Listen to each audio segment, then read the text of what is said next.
Carol, to Gats, y canol, disgyn i Clark, Zach Clark gafodd hi.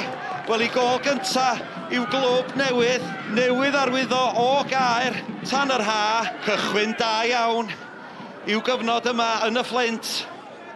Iawn, ti'n amser ar y bel. Chwilio am Acfa Acpro, cyffyrddiad hyfryd gan Acfa Acpro. Heibio i Ashley Morris. Ac o fewn chydig o funudau o sgorio'r gynta, mae Flint yn dyblu mantais. Gwaith hyfryd gan Acfa Acpro. Oedd y cyffyrddiad yn wych ar ergyd trwy coesa Morris yn y gol. Simmons. Gwaith da gan o Cera Simmons.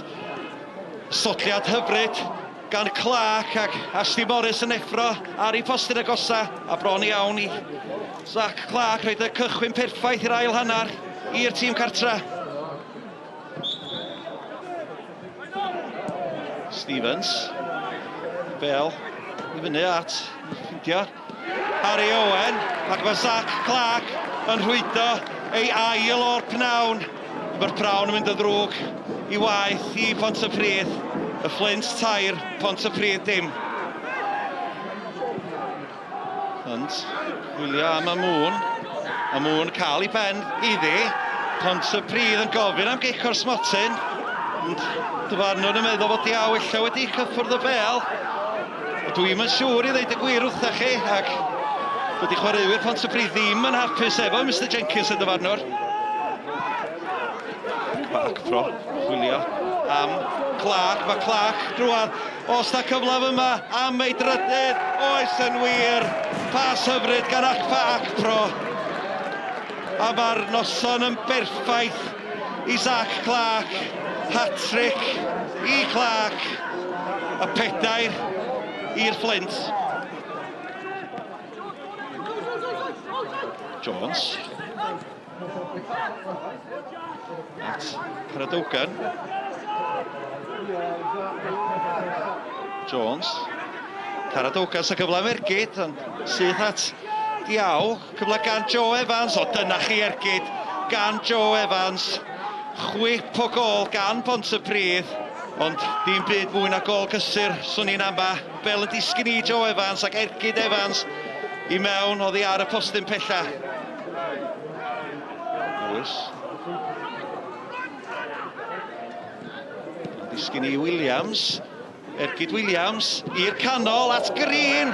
Yn cael ei chlirio dda ar y llinell. O sut nath Caton Green ddim sgorio. Mae yna gwaith amddiffynol da gan y Flint. Delighted, yeah. Well, for 70 minutes I was. I thought we were outstanding. I don't think they could cope with our physicality, our fitness and our tempo.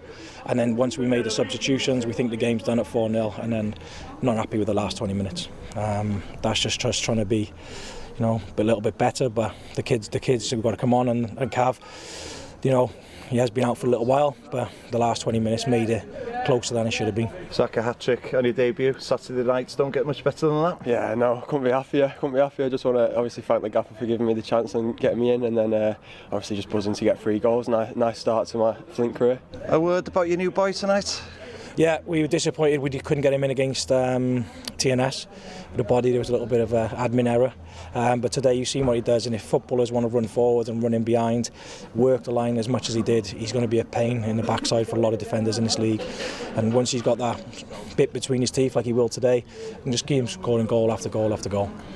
Of the 3, which one stood out for you? My last one, definitely. Just picked it up and then saw the keeper who's gone off his line, so I thought I'll take it a bit towards him and then take the shot early, and then luckily it found the bottom right hand corner. I can't really put my finger on why we've put that performance in. Not seen it, not us. If anybody's watched us recently, you would have never felt that we would have put a performance like that. It's taken us to a 4-0 down to react. That's too late. Ridiculous. Absolutely ridiculous. Poor performance. We're going to win the bottom 6. That's our ambition. We said we've got 3 outcomes. You can get in the playoffs, you can be middle fodder, or you can get relegated.